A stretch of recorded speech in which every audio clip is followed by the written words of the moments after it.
Mary, would you tell us your name, your date of birth, where you're married, where you were born, and names of your parents, grandparents, and your brothers and sisters?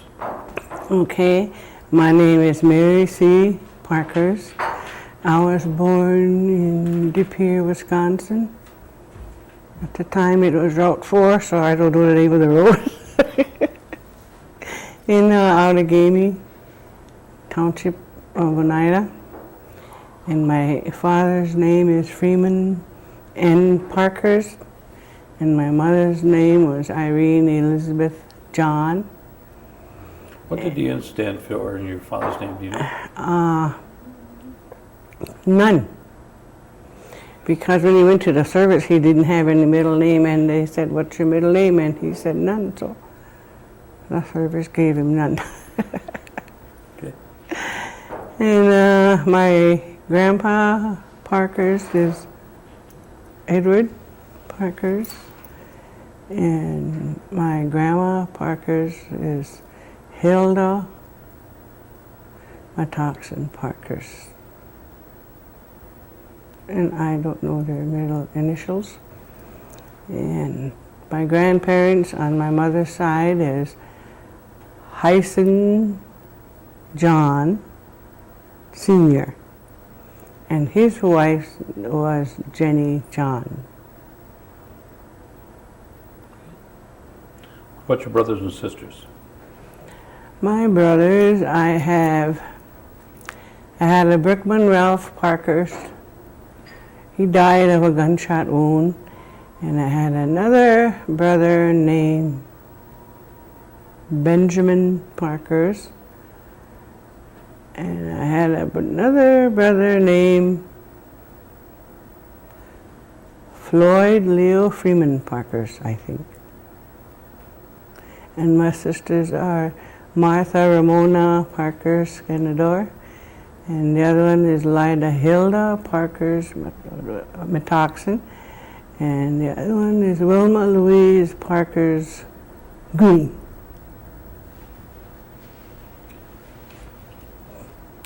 Where was your family home located, your mother and father's home?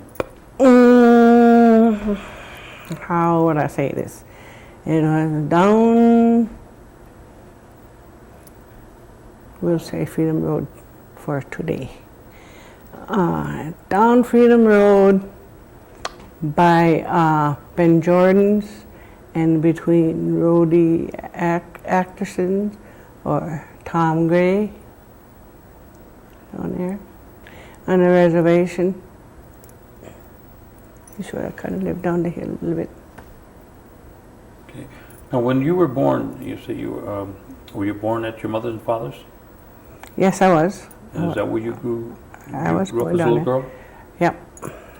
Now, were you the oldest or the youngest or in the middle?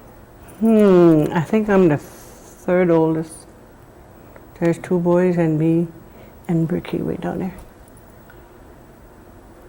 Now, what did your father, did he have a farm? He worked on a farm and he was a constructor and a carpenter and masonry. Yeah, he helped put Freedom High School up, the old part. Do you remember how many acres your farm would be? 3 acres. It used to be 3 acres. Now it's about 2.5. No. So you didn't do a whole lot of farming then or anything like that in No. your dad's place? No, after he couldn't find no jobs, and then he went to Milwaukee and got a job in a brewery, and then he sent for us, and we lived up there on Knapp Street. About how old were you when you went, do you remember moving up that way? I wasn't even in school yet. You were? I wasn't even in school yet. You weren't in school? I don't think I was in school yet, no. Oh, let me see. maybe about 4 or 5, maybe even 6. I don't know. Well, before you moved, before your father went to Milwaukee, where did your brothers and sisters go to school? Were there any of them going to school then? No. My 2 brothers had passed away when they were babies. One got scalded, and the other one just died of pneumonia. So nobody was going to school prior to you moving? No, I don't think none of us were going to school yet. Okay. What kind of schooling did your mother have? She went to Toma, Wisconsin, to a government school up there. I don't know what grade she went to, or what the subjects were or anything. What about your father? Where did he say where he went to school? He went to Carlisle in Pennsylvania. Did he ever talk about those experiences? Sometimes, not all the time. Were they of a positive nature, or so he felt he got something out of it when he went out there then? Mm-hmm. Yeah. I guess when we were smaller, I don't really remember how it went.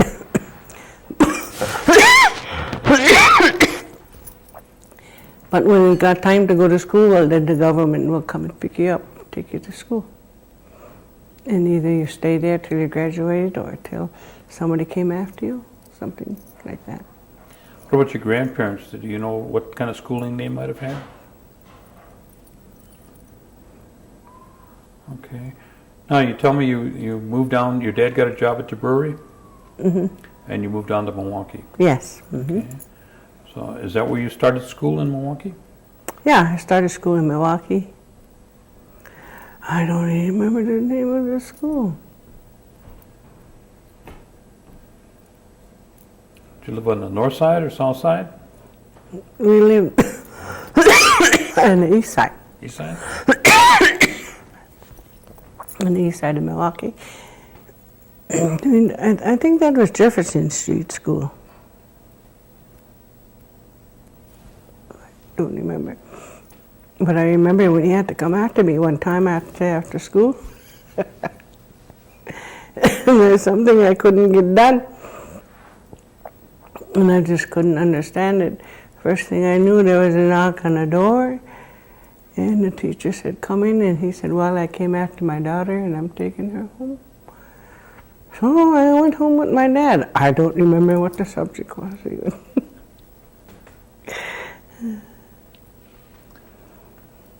Now, once you moved down here, did you make a lot of trips back and forth to Oneida, or did you pretty much? No, we stayed pretty much there. Sometimes Daddy sent us home down to Grandma's on a train, and I got sick on the train. Every time I got on that train, I got sick. And somebody said, "Well, let her lay on some brown paper," And I don't know what brown paper was, but I didn't get sick until the next time I got on a bus. And so she gave me some brown paper, and I was that's some kind of medicine in there, I guess.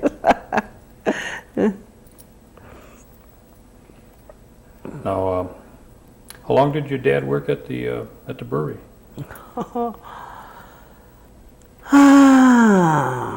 Till he was about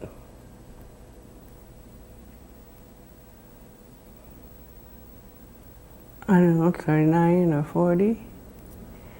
And then he got a job with Cutler Hammer. And I guess he stayed there till he was 50 years old. And then he died. He was 50 years old. And your mother, did she do work out, or did she mostly work at home? She mostly stayed home when we were all together. But after we got sent away to school at Neillsville, Wisconsin, I don't know what she did. Okay. All right, tell me about, you went to school, and tell me what a Christmas would be like that you can remember on a Christmas holiday. Oh, a Christmas holiday. Well, when we went away, to school at Neilsville, Wisconsin. We didn't get to come home because it was too far away and it was too cold and nobody had a car. They didn't come get us or anything like that. It was a nice one we had. We had to learn how to sing Christmas songs, Christmas carols. And I played in a pageant. I was the mother of baby Jesus. And there was one guy there, his name was Lear Hill. He played Joseph. And I don't know who the shepherds or anybody was. I thought it was kind of nice. And then we got, I don't know where the gifts come from, but we got some gifts. Everybody had Christmas gifts and candy and nuts and oranges. Mostly the bagels and the Chippewas, the Potawatomis. I don't remember of any Menominees going there. But they went home. Their parents came after them. And then it was nice. We got to sleep in kind of late, you know. Miss Hartz was our cook. She'd give us good breakfast, good lunch, good dinner. We got to play outside. We had to put our clothes on, our winter clothes, go outside and play. And these barrels, you know, they took apart, and we called them staves, and we learned how to slide down the hill on one of these staves, just like skiing or something. And when you first learn how, by golly, you do a lot of falling. It was kind of nice. And sometimes we get in a nice rip, you know, and really makes it was really nice, I thought it was. Then we had skates. You can go out there and skate on a river and sliding down the hill. Where was the school located? Neilsville, Wisconsin. Oh, dear me, that's a good question. Is that by Madison or by Milwaukee? No, by Black River Falls. Okay, in Winnebago country. Yeah. Black River Falls, and I was going to say Newbin. Black River Falls. Was it a government school then? Yeah, it was Like Toma? yeah. It was real nice. I used to have a picture of it. It was a real nice school. In the wintertime, nobody had to go outside to school. The boys came to the girls' side because the upper room was on the girls' side. And the primary and intermediate rooms came on the boys' side because that's where the two schoolrooms were. What was the grade level? 8th grade. It went up to the 8th grade? You went up to the 8th grade. And if you went back there in the fall, you could have went to the high school in town. But then you sort of had to work for your room and board, like, you know. And that was kind of nice. I guess I didn't get that far, but. So this was all covered by the Bureau of Indian Affairs then? Mm-hmm. Yes, it was. Mm-hmm. Didn't have to worry about money. Didn't have to worry about where our next meal was going to come from, or if we were going to be cold or not. It's just that the families were separated. I finally made it upstairs. My sister's was on the main floor. What do you mean by upstairs? What did that mean? I mean, There's rooms upstairs. Oh. Had about 5 or 6 beds in. We had our own bed and our own dresser. And we fight over the closet, you know. And then the boys had their side. They had down on the second floor was the dormitories. There was a little dormitory and the intermediate dormitory on the girls' side, and on the boys' side, I don't know if they had 2 dormitories or just 1. Where the big kids slept and where the little ones. But the boys took care of the younger boys that didn't have any brothers, or, to take care of them over there. No, you went there to the 8th grade? Mm-hmm. To the 8th grade. Then where did you go? Then I come home. Back to Milwaukee? No, back here. Who did you come back? Were your parents moved back to Oneida? No, my mother divorced my dad, and my mother was living down in the old homestead. So somebody would take her and come and get us, and we'd go down there and stay for the summer. And she got us all mad, then we ran away down the hill.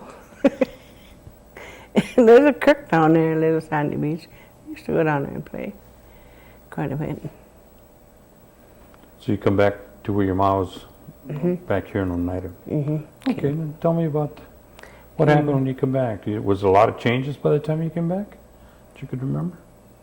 No, we still had to haul our water. We still had to go to the toilet outside. It was nice in the summer. And then when it got too hot to sleep in the house at night, well, then we'd just bring our blankets, lay it on the ground and go sleep outside the house. Because the driver came down and went around like that, back up. That was nice. We'd look at the stars. No, you said you came back from From Neilsville? Neilsville to come to school. Yeah. Came back home over there. Tell us what you did then. Well, I had to cook. I had to make bread, wash, and iron, clean up the house, and see that the girls were clean, Ricky was clean. And then we'd go down the hill and play in the water.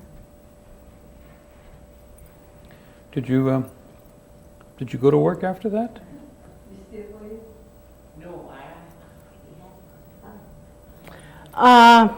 After a while, yeah, she moved back to Milwaukee. She got a place, and she told me I had to go to work. So I went and I got a job. What kind of work did you do? I done some seamstress work, mostly seamstress work, whatever I can get. Oh, you were sewing? I was sewing in a factory. And then one time I was working in a shoe factory. I was detacking shoes. And that was fun. That was quite fun. I thought it was okay. Okay. How do I do that? Excuse me. Excuse me. Pardon me. We're getting your voices in the. That worked, huh? Yeah, it sure did, see? Okay, we're a seamstress Yeah, we were seamstress in Milwaukee. in Milwaukee. I worked there until I had to go back to school. And I went back to school and I came home and I got this one other job in the shoe Where'd you go to factory. school? Back to Neilsville. Oh, back to Neilsville. Okay, okay. Then you finished there. And then I finished there. Okay. And then she told me I had to babysit for her kids, so babysat Betsy and Yvonne, Lila and Wilma, and Martha. And then it seems like every time there was somebody or something was going to happen to me, well, then she'd write a letter to Halima and my Uncle Floyd, and they'd come and get me. Then I'd go over there, and I'd babysit over there. Where was that at? all summer in Milwaukee, Okay. on 12th and Titonia, I think. Yeah. And then I guess that was it. Then I'd go by, when I'd come home from school sometimes, Auntie Mildred and Uncle Jeffrey would come and get me. And I'd go over there and stay all summer. And one time I asked Uncle, I said, why do you come and get me? I said, and bring me over here. Well, he said, Mary, I don't know how to tell you this, but I knew what your mother was going to do to you. He said, you're going to be a big girl now. He said, and I didn't want that to happen to you. I thought the best way I can do it is bring you over here, so I'd stay over there. Get up with Auntie Mildred and take him to work, come back. We had to work out in the field, pull weeds in the potatoes and beans, pick strawberries. I ate most of them. We'd go down the hill with Hubert and we catch frogs and then bring them back up, and then she fixed us some frog legs. That was good. That's about all I remember of that. As you were going through school, did you develop any hobbies or, like music or sewing or? Sewing, No. sewing. Mhm. I had to learn how to mend clothes, boys' clothes, darn stockings, socks. And we had sewing class there, and I made me what they call a pinafore at that time. It's kind of nice. And then I made me a real pretty blouse. But I couldn't wear it. They took it away from me because Martha's got a big mouth. But it was in the package when I came back home. Then I wore it. It was a nice one, a long sleeve one. Had kind of a big red roses and different kinds of flowers on. I thought it was pretty and nice and cool. Did you stay down in Milwaukee then, or did you move back up to Oneida? Well, when she wanted me back home, while they'll be back home, then I'll stay here. And I don't know what she done. I don't know what she done. I just don't know. Sometimes maybe she got money, maybe she was getting money for us once a month and I'd have to stay home and babysit the kids. When she took Martha along to town, they never came back for a good long while. But when she took me to town, we went right to town and we turned around and we come right back. That's what it seemed like to me, you know. Aside that, I guess it was pretty good. For some strange reason, I just knew I had to take care of my brothers, my little brother and my sister. Then after I got married, he wanted to come live with me, and I talked with my husband, and he said, sure, he could. What was your husband's name? Clarence Kennedy. Do you have any children? No, we didn't. He didn't tell me till after he was married that he couldn't have any children. So I thought, oh. Did you live in Oneida, or? Yeah, we lived sometime in Oneida, we lived in De Pere. I was glad when we moved to De Pere. Then we moved to the inside, to the east side, and then he walked to work. And then we moved to Wisconsin Street, and that was a little bit closer. But he still walked to work. Where did he work? Huh? Where did he work? He worked at City Lawton's on Broadway in De Pere. Mm-hmm. Did you work at the time, or did you work at home? No, I just stayed at home. He said, I didn't marry you for you to go to work. I married you so you would stay home. So I stayed home. When we lived on Wisconsin and he only had to walk a block to work, well, then I had to cook 3 meals, breakfast, lunch, and dinner. That was kind of nice. I kind of like that, work up my day. We had upstairs, I'd go upstairs and make beds, clean up there, come downstairs and do the same thing, clean up down there. I had a washing machine, 2 rinsing tubs, so I had to wash clothes and hung them outside. That was nice. Did you ever do any work for the tribe? I went to school and I got my GED, then I was working down at Civic Center and I was working in accounting down there. I was their stenographer. And I thought it was pretty nice. And then they had a workshop. So I went down to the workshop. Communications. And they said at that time, I was just starting out, and they said it showed that I just had a head on my shoulder at that time. So and when the second time came to go to Minnesota for the next workshop, well, they didn't want me to go. They had somebody else, and they told me that I had to get off the job. So I did. And I never went back again. I went and got a job wherever I could get a job. I got a job as a live-in nurse home companion, where you work 4 days and you're off 4 days. Is that what you're doing now? No, I'm just living on Social Security. Oh, you're retired now. I'm retired, completely retired now. Yeah, Tell me about the nurse's home companion. What was that like? I mean, You'd have to take your clothes there enough to last for 4 days. Your pajamas or nightgown and your own blankets and your own sheets. And you had to take care of this one person.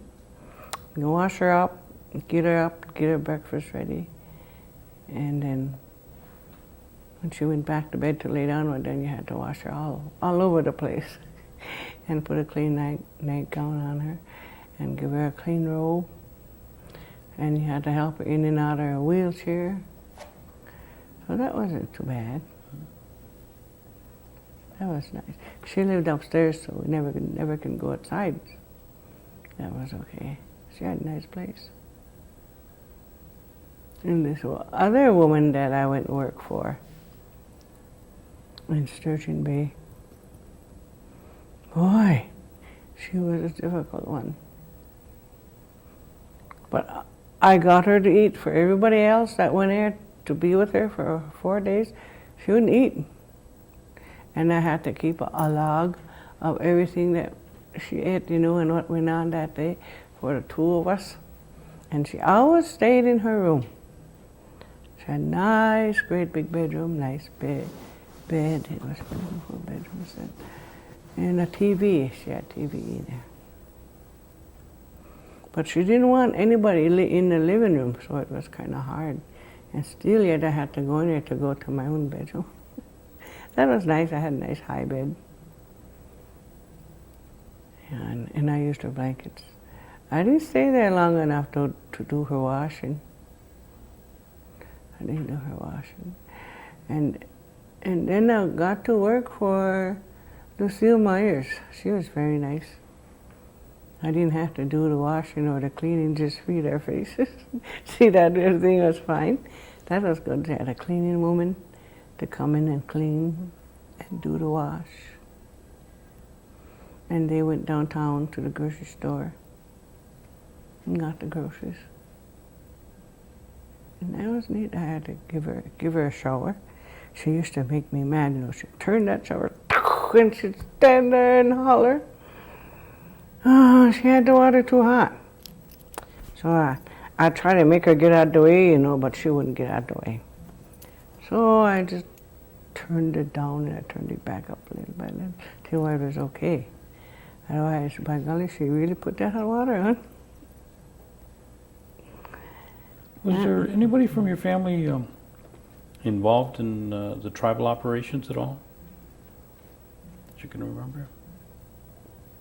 No, I don't think so. No? I don't think so. What about the anybody involved with the Oneida Singers?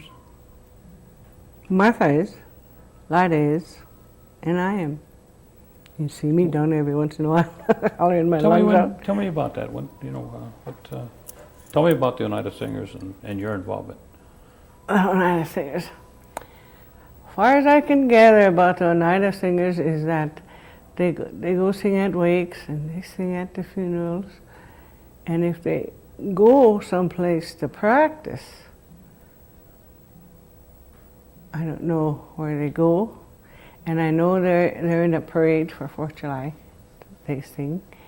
And if they got some kind of doings at Radisson, well, then the Oneida Singers get up there and sing a couple of songs. And it's kind of nice. How long have you been singing? About a couple of years. I always tell,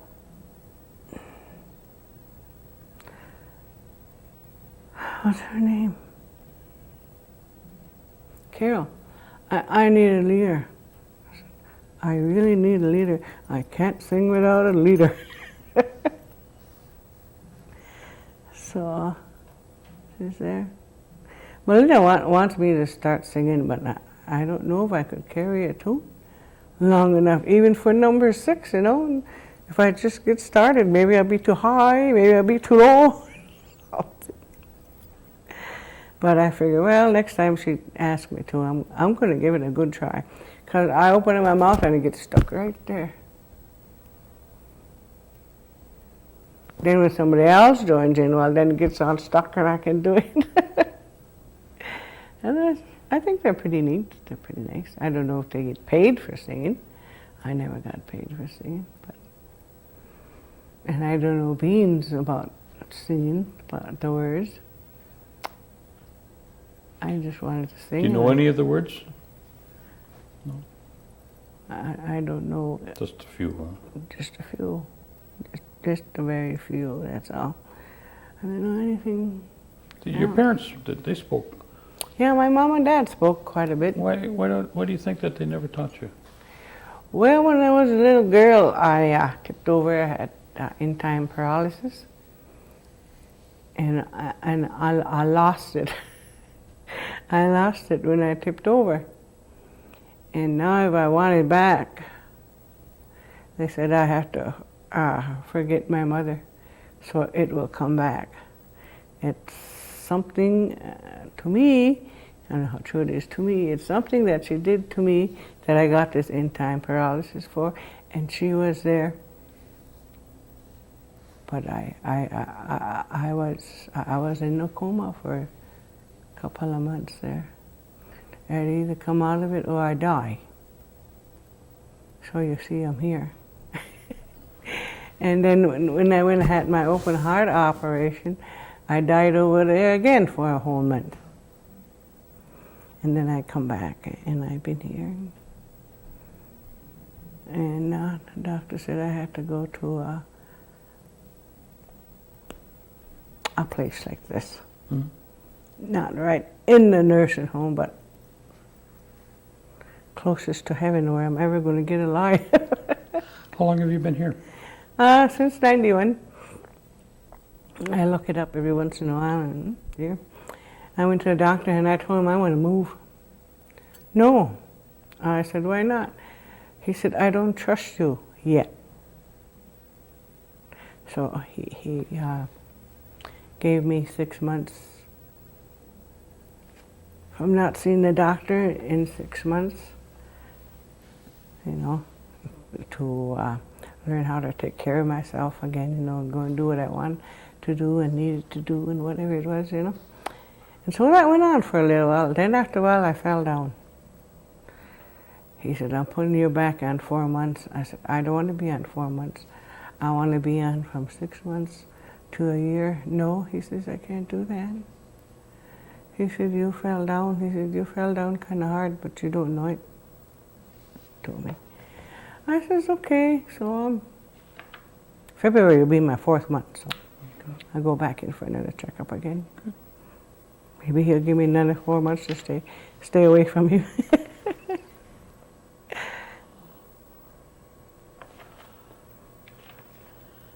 Is there anything about your family or anything that I might have forgotten or missed that you want to share with us? I don't know. I have a son. His name is Chief. His given name is Keith Wayne Parkhurst. But ever since he was born, he was called Chief. One day he said, Mama, I want to be known as Chief. I said, you are. And he was married late in life, so he's got 4 babies. Which means you got grandchildren. Yeah, he's got Elliot, Keith,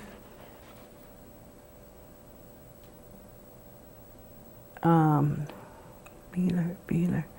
What's Beeler's name? Elton, Keith, Morning Star Marie, and Ellery Keith. So that's all I got. Well, they keep you busy. Don't they? Yeah, they're all going to school except Ellery. So there was no school today, so he had Kids' Day today. Give you a break then. Yeah, it gives me a break. Okay. What kind of advice would you give your grandchildren? Conant Wales. Well, to stay in school, I hear they're pretty smart. Elliot is on the honor roll, I guess. Whatever you call it. Morning Star is in computer science. She gets her hard copy back when school is closed. And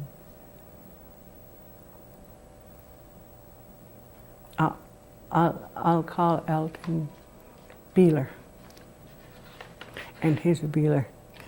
When I first looked at him, I said, you know what? They said what? I said, I can't control this kid. Never control this kid. And that's the only one I can control. And he shows it too. But he's a pretty good kid. He's smart in school too. He helps the teacher out now and then, so. Well, I want to thank you. If there's anything else you can think of? I wouldn't be able to think of anything else now until I got in my house. Okay. Then I'll have to holler it through the door. Yeah, I guess Okay. that's all in all. We're all alive, except for my little brother Bricky. He passed away. Mm-hmm. Yeah. Well, we want to thank you. Well, I want to thank you Appreciate too. it.